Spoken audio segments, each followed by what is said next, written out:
sur Koh Chang.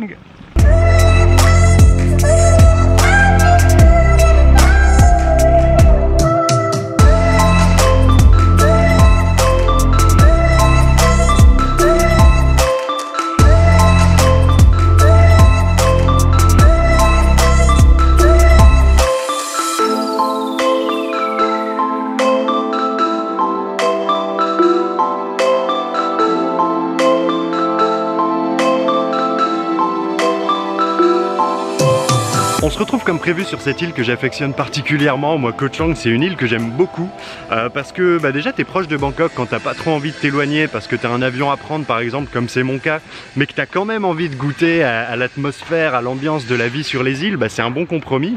Et au-delà de ça, c'est une île qui est grande, c'est une île sur laquelle t'as beaucoup de diversité si tu veux, parce que tu peux faire la fête, tu peux rester au calme, tu peux avoir de belles plages comme celle-là, tu peux avoir de belles jungles aussi. Il y a une nature très luxuriante sur cette île, c'est montagneux, c'est joli. Moi j'aime beaucoup, il y a des endroits calmes, des endroits plus animés. Du coup je vais rester 5 jours, 6 jours, peut-être une semaine ici, je sais pas encore exactement, probablement jusqu'à ce que je reprenne mon avion vers cette fameuse destination secrète dont je te parlais. Fais pas attention parce que tu vois je suis encore tout blanc là, mais je viens d'arriver, il faut que je bronze un peu, puis en plus je suis couvert de crème solaire. Alors aujourd'hui moi je voulais te parler de ma philosophie de voyage en fait aujourd'hui. Je voulais te parler de ma façon d'aborder le voyage. Alors c'est quelque chose dont on a déjà beaucoup parlé sur la chaîne, je t'ai déjà communiqué beaucoup de grandes idées sur ma philosophie du voyage, mais c'est aussi pour les gens qui arrivent sur la chaîne, parce qu'on est de plus en plus tous les jours et c'est important je pense de faire le point régulièrement sur ma façon de voyager à moi, qui est pas forcément la façon de voyager de tout le monde, qui est pas la façon de voyager du voisin, ou peut-être pas ta façon de voyager à toi. Et je dis pas que c'est la bonne façon, je dis pas que c'est la philosophie, c'est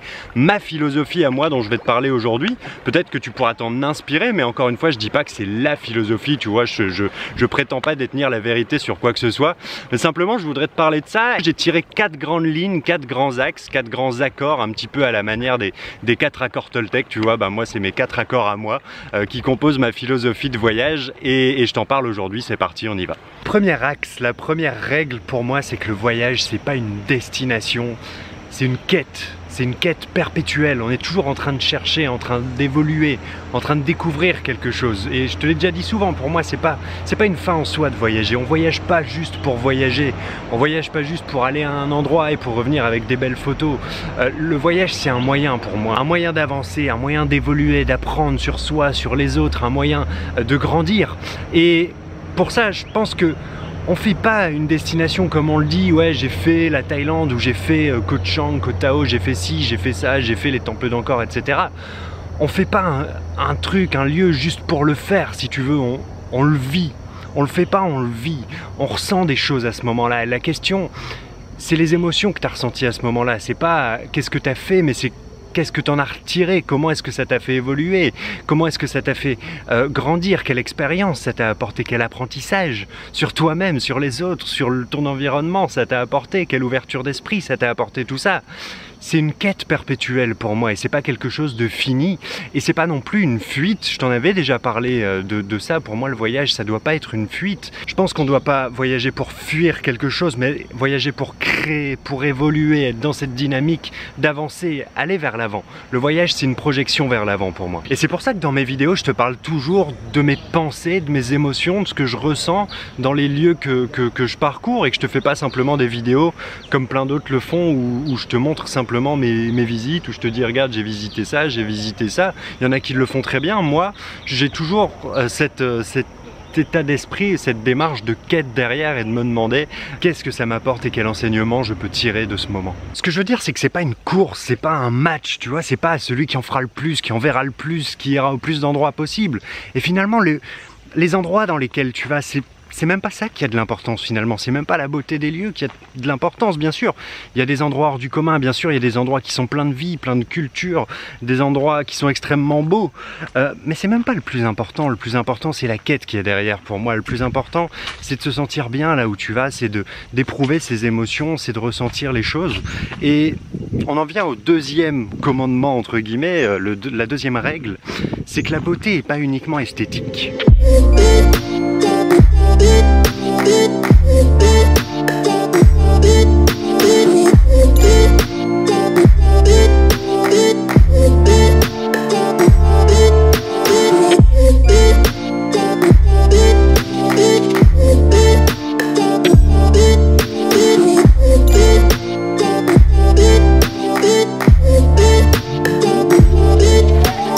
ça, c'est une erreur qu'on fait hyper facilement, si tu veux, de penser que la beauté se situe uniquement dans les belles choses, alors que finalement, quand tu y regardes bien, en voyage comme ailleurs, la beauté se situe pas nécessairement dans les choses esthétiquement belles. C'est-à-dire que c'est pas les choses, tu vois, c'est pas les plus beaux paysages, c'est pas les plus beaux endroits dans lesquels tu vas ressentir le plus de choses. Et c'est pour ça que en vidéo, c'est compliqué à faire transparaître, parce qu'en vidéo, on voit que des images, donc on peut pas vraiment ressentir cette atmosphère. Et j'essaye de plus en plus de te montrer dans mes vidéos cette atmosphère justement des endroits dans lesquels je vais, et même si c'est pas forcément beau, j'essaye de te faire vivre ce que je vis en fait, parce que c'est là-dedans que réside la beauté. La beauté, elle se trouve dans la vie, la beauté, elle se trouve dans, tu vois, je sais pas comment t'expliquer ça, parce que c'est hyper abstrait, mais en même temps pas du tout. C'est-à-dire que c'est pas uniquement une beauté visuelle, c'est une beauté de quelque chose que tu vis, une beauté d'expérience.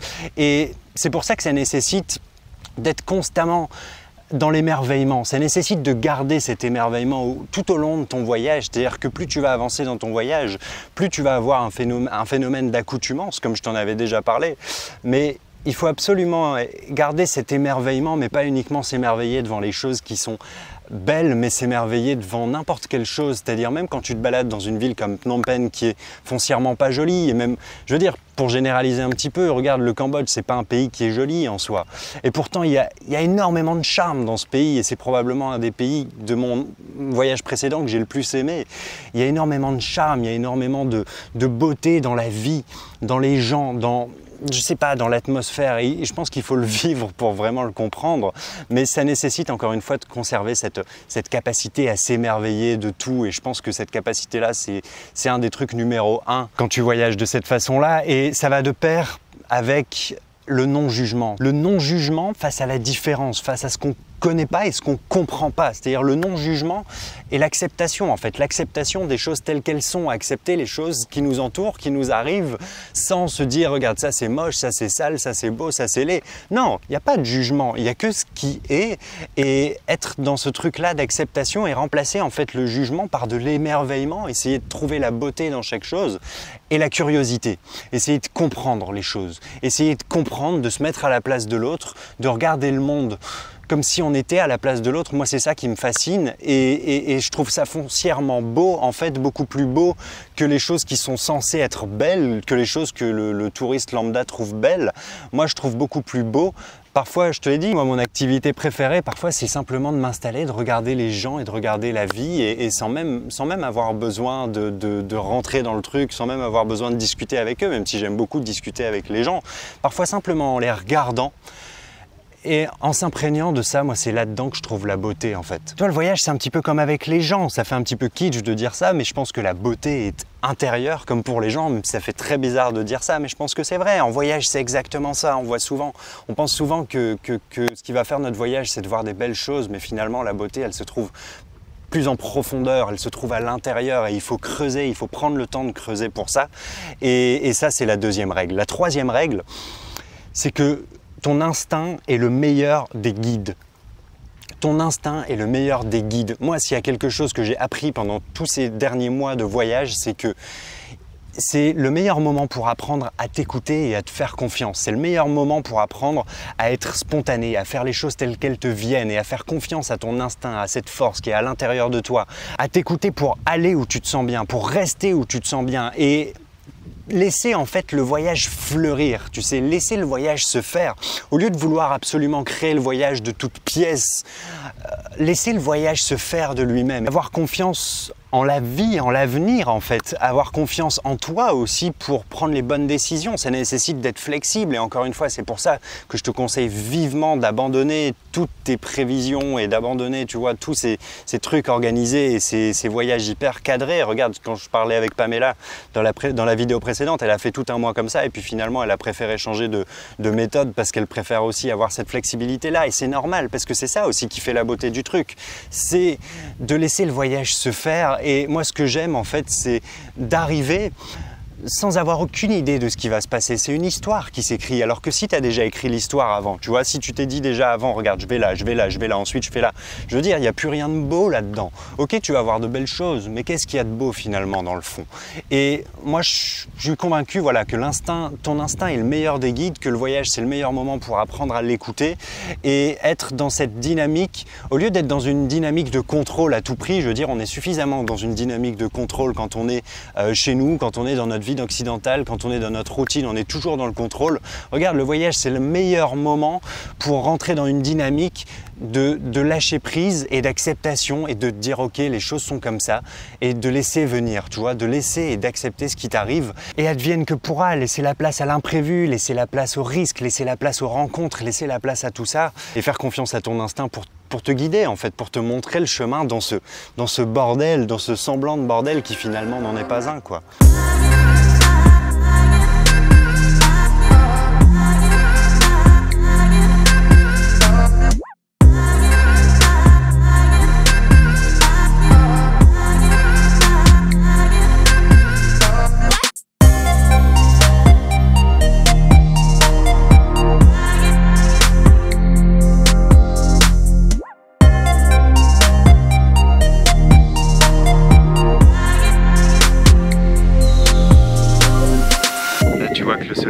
Se coucher tout doucement, c'est magnifique. Je suis sur Bailen Beach, qui est une plage que j'aime beaucoup sur Koh Chang, parce que c'est une plage qui est calme en fait. C'est une plage qui est hyper calme, on est bien, et il y a un super coucher de soleil, un des plus beaux franchement moi que j'ai vu. Et si t'aimes les couchers de soleil, je te conseille vraiment de venir le voir ici si à l'occasion t'es en Thaïlande. Je vais me poser ici pour terminer cette vidéo, pour que tu puisses profiter du spectacle et puis que je puisse te raconter en même temps ce que j'ai à te raconter. Je voudrais te parler de la quatrième partie, la quatrième règle, qui est de voyager dans une dynamique d'échange au lieu d'être toujours dans une dynamique de recevoir. Tu sais, quand on voyage, on est toujours là en train de vouloir recevoir, et même tout ce que je t'ai dit depuis le début, même le fait de travailler sur soi, le fait de vouloir évoluer, etc., le fait de vouloir se sentir bien, etc., c'est très personnel finalement, mais le voyage c'est plus que ça, c'est aussi un échange, et c'est un échange sur plusieurs niveaux, c'est-à-dire que c'est un échange avec les gens, bien sûr, c'est un échange dans les rencontres, et petit à petit j'ai appris justement à arrêter de faire ce que je faisais avant. Avant, j'avais une règle, si tu veux, vis-à-vis des backpackers notamment, c'était de fuir les rencontres avec les backpackers, parce que c'est toujours un petit peu la même chose et que ça se cantonne toujours aux mêmes discussions, et que je me disais qu'ils n'avaient rien à m'apporter, et donc je fuyais ces rencontres-là. C'est-à-dire que je préférais rester tout seul, je t'en ai déjà parlé plusieurs fois, plutôt que d'être mal accompagné. Et effectivement, je pense qu'il faut sélectionner ces rencontres, mais je pense qu'au lieu de vouloir recevoir, c'est aussi à toi d'amener quelque chose, c'est à nous d'amener quelque chose. Et aujourd'hui, j'ai vraiment pris l'habitude d'aller chercher cette profondeur avec les gens. Ne pas laisser les sujets dériver vers les discussions habituelles, d'où tu viens, qu'est-ce que tu as fait avant, de quel pays tu es, etc.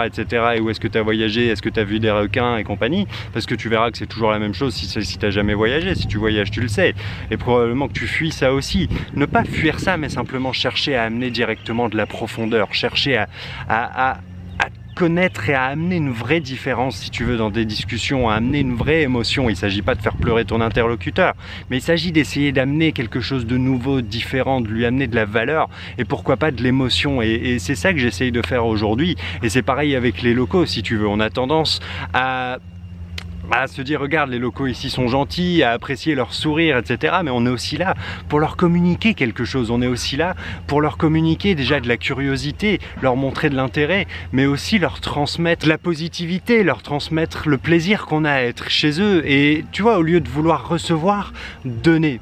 Et essayer de laisser une trace, si tu veux. Essayer de laisser une trace dans l'esprit des gens que tu rencontres. C'est un partage, on n'est pas là juste pour prendre, on est là aussi pour donner. Et c'est vrai également dans le fait de voyager utile. J'avais fait toute une vidéo là-dessus, même plusieurs, je pense. On en a déjà parlé plusieurs fois. Mais par le voyage, en voyageant et simplement en regardant dans quoi est-ce qu'on dépense et comment est-ce qu'on consomme, on peut aider à faire évoluer les gens, aider les populations, aider les pays. On peut aider en mettant nos billes aux bons endroits, si tu veux, et en faisant attention à la façon dont on dépense et dont on consomme. Mais ça, on en a déjà beaucoup parlé. Mais ça rentre dans le même cadre, si tu veux, selon lequel le voyage est un partage. Et du coup, tu vois qu'on a les 4 règles qui, pour moi, sont fondamentales. Après, il y a d'autres choses, évidemment, mais c'est vraiment ce qui sous-tend aujourd'hui ma philosophie de voyage. C'est vraiment, ça tourne autour de ça. Pour résumer, première règle, le voyage, c'est pas une fin, c'est un moyen. Le voyage, c'est pas juste une destination, c'est une quête. Deuxième règle, la beauté n'est pas que esthétique, la beauté n'est pas superficielle, c'est beaucoup plus profond que ça. La beauté ne se trouve pas uniquement dans les belles choses de l'extérieur.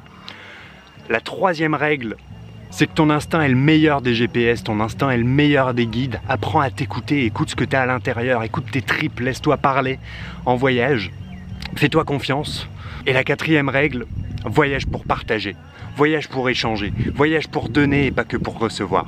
Voilà, c'est ma philosophie à moi. Si tu as envie de t'en inspirer, inspire-t'en. En tout cas, moi, je t'invite vraiment à en avoir une de philosophie de voyage. Pourquoi pas à l'écrire? Si c'est ton premier voyage dans l'avion, quand tu vas, bah, tu peux écrire les grandes règles, écrire les préceptes, en fait, qui vont faire qui tu es, quel voyageur tu es et qui vont façonner ta façon de voir et d'aborder le voyage. Voilà, j'espère que ça t'a plu.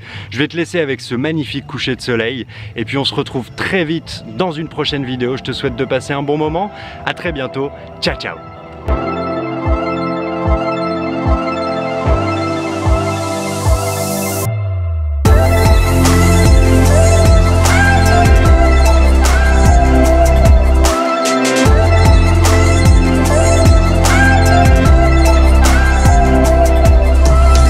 Rien, mais je te présente deux enfants qui regardent un petit peu avec moi là, regarde. Nice to meet you. What do you do? What's your name? Name? Mek. Mek? Film. Ok. Mek et Film de Koh Chang. From Koh Chang? Koh Chang? You're from? Bon, parle pas trop. Thailand, of course. Ok. Mec, y'a qu'un. Bon, ils sont cool quoi. Du coup, je te laisse là-dessus. Ciao.